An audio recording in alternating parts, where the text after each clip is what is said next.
Hey again, it's Christina from Sunshine and Flora. So today is a really busy day here. I have two videos going for you guys. The first one is starting all my snapdragons for the Hoophouse. The second one, which is this one, I'm going to be going through all of my Ranunculus and Anemones that I'm planting this year. We're going to be soaking them and pre-sprouting them, getting them ready to go planted in the Hoophouse. So first, I want to go through these two boxes with you guys and show you all the beautiful varieties that I'm planting this year. Then we're going to get them soaking, and they will sit in the water and soak for about 4 hours, and then we will get them pre-sprouting. So while they're soaking, that's when I'm going to get my snapdragons started. But I just am really excited to share with you guys all the varieties this year. If you've been watching my videos for some time, you saw that last year I went through the same process. I planted the Ranunculus and Anemones out in the Hoophouse. I didn't sell one single bloom. It was a total failure. And that was just because we didn't get the Hoophouse in early enough. The frost wasn't out of the ground. I didn't even plant in there, I think, till May 4th. These really should go in there in March when it's cool. Because one thing about Ranunculus is once the temperatures get 60, definitely 70 degrees, they're a cool season flower, they will slow down and stop producing. So you definitely want to get them started early and get them in the ground when it's cool so they can really start rooting in, and then they're an early season flower. Now, I've never had a successful growing season with them, but I don't think that they are as early as tulips. I think I will have daffodils, tulips, and then the Ranunculus. But anyway, I want to share with you all the varieties. So this first box that I'm opening is a smaller quantity. These are random ones that I ordered from Jake. He runs that Facebook group, Wholesale for the Small Scale Grower. And I'm just going to read these off of my invoice here. Looks like I have maybe 15 different varieties. A couple are quantities of 5. Most of them are 10, and then I have a few 20s and a 30. And I will put pictures up on the screen as I go through these. These are, some of these are high-end varieties. I'm talking florist, high-end ranunculus for wedding work. I just wanted a few. But anyway, let's just jump in. So I have 20 of the Anemone Marshmallow.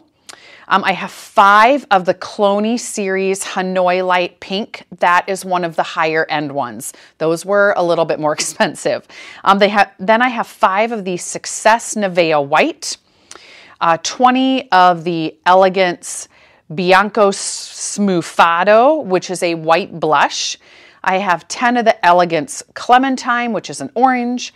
I have 20 of the Elegance Crema, which is a cream color. I have 10 of the Elegance Giallo. These are all Italian, by the way. That's a yellow. 11 Elegance Malva, which is mauve. 10 Elegance Milka, which is a mauve lilac. 10 Elegance Pastello Striato, which is a pastel striped. 10 Elegance Salmon. 10 Elegance Series Viola. 10 LaBelle White Picotee, and 30 LaBelle Champagne. I've always wanted to grow the LaBelle Champagne. So those are all the varieties from Jake. Then this box, these are all from Edney, which I believe I ordered from Awnings. No, Edney Flower Bulb. These came from Ball Color Link, I think. But they all come in little paper bags, really well labeled. So I'm just gonna get all of these out and go through these with you guys. Okay, so Edney Ball Color Link is a wholesale company, and so you have to be a business to be able to order through them. But the really good thing is you get a really good price through them. So I have 3 anemone bags here, and the rest are Ranunculus. These come in quantities of 100. So the anemones, I have 100 of the Galilee Blue. I have 100 of the Galilee White, and then 100 of the Galilee Pastel Mix, which I'm really excited about that. And then for my Ranunculus, it looks like I did 200 of the Anemone Mix. I have 100 of the Anemone White, 100 of the Anemone Violet, 100 of LaBelle Chocolate, which I've heard really good things about, 100 Amadine Purple Jean, 100 Amadine Pastel Lemon, 100 Amadine Cream, and 100 Amadine Chamello. So I have, let me count total. I have 1,200 here and maybe a couple hundred in this box. So 13, probably 1,400 corms that I need to start today. That's a pretty good chunk. So hopefully I get a really good harvest this year. So the next thing I need to do is I need to get some labels and start making the labels for the bags. And then we're gonna get these in organza bags and get them in the water to soak. Okay, so I've got my tags made. I'm just using these little tags. They have the variety marked on them. And then I have, I think these are the 6x9 or the 8x10 organza bags. I'm gonna throw the tag in the bottom. This is the Amadine mix, which there's 200 of these, but they should fit in here just fine.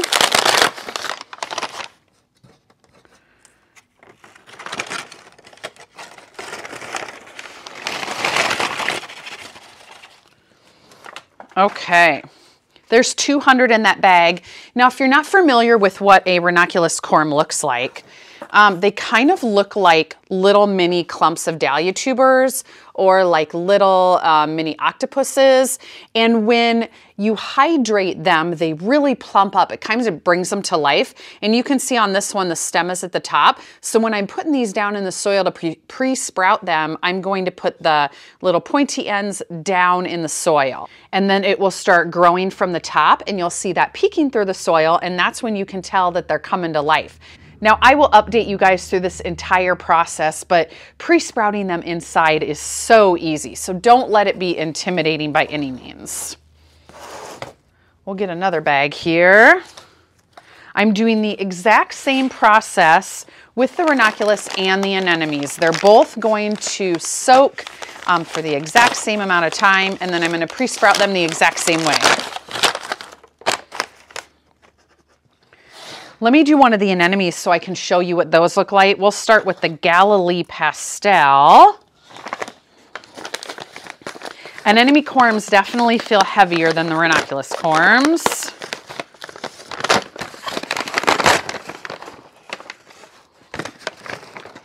So these definitely look different. They're kind of like a cone shape.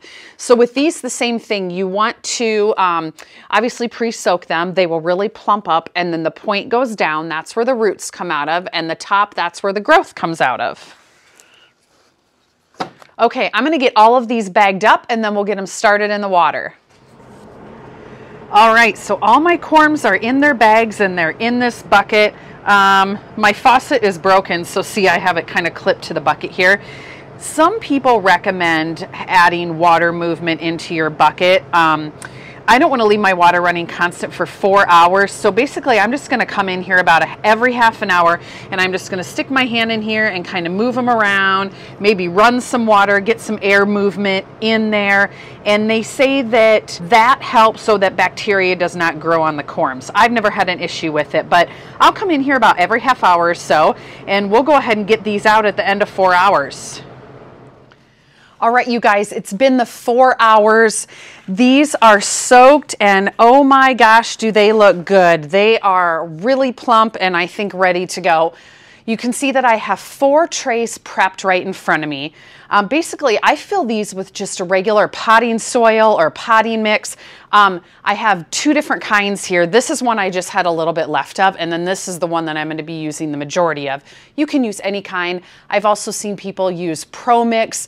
Don't use seed starting mix. Just use like a potting soil or potting mix, and they're going to do just fine. They're actually not even going to be in here very long, you know, just until you plant them out. So I mean, you could probably even reuse the soil if there's not a lot of roots in them when you take them out. But anyway, I have all of them, well, not all of them, I have some of them out of the water here. And this is gonna go really easy.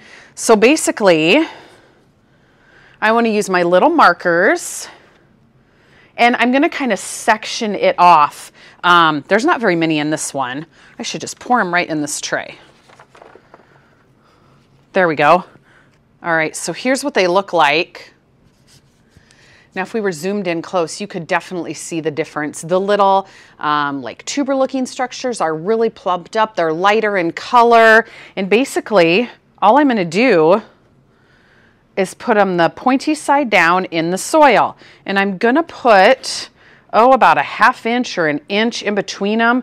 They don't have to have a ton of space because again, they're not gonna be in here very long. I am hoping to plant everything out into the hoop house by March 1st. It's March 9th today. So, you know, they're going to be in here, I don't know, 2 weeks maybe, or 3 weeks, I guess. So not very long. Basically, they just need to come to life and start rooting a little bit. All right, so that's it for that variety. So I'm going to put this here, and then I'm going to know from here on is this variety, which is the Amandine Marshmallow. Now, when I get this whole tray full, I'm going to take my soil and I'm going to lightly cover this just so that I can't see the tops of the corms. And then I'm probably going to water it in just a little bit again. This soil, which I think I told you is pre-moistened. And then these are going to go in my furnace room down on the concrete floor because the concrete floor is a little bit cooler, and they are going to start rooting and coming to life. And then when I see growth, they're going to go on my grow shelves under the lights and then continue growing till I plant them outside. So I'm just going to see how quick I can get this done.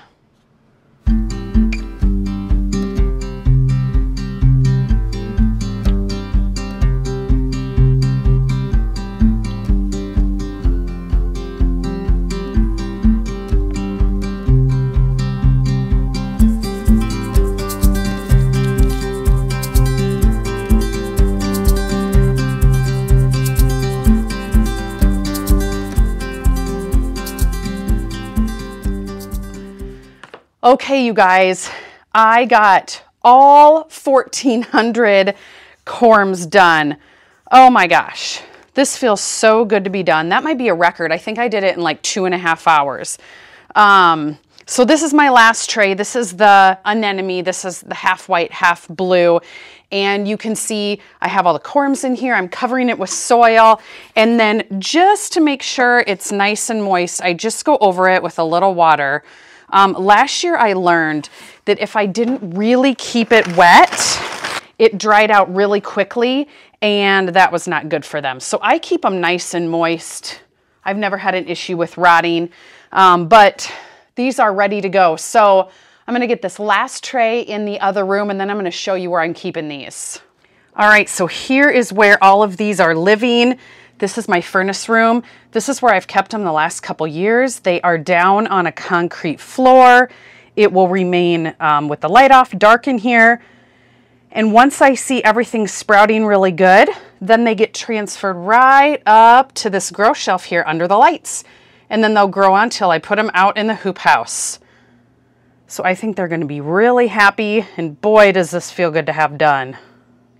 All right, so that's gonna do it for this video. I have a big mess to clean up, so I better get going.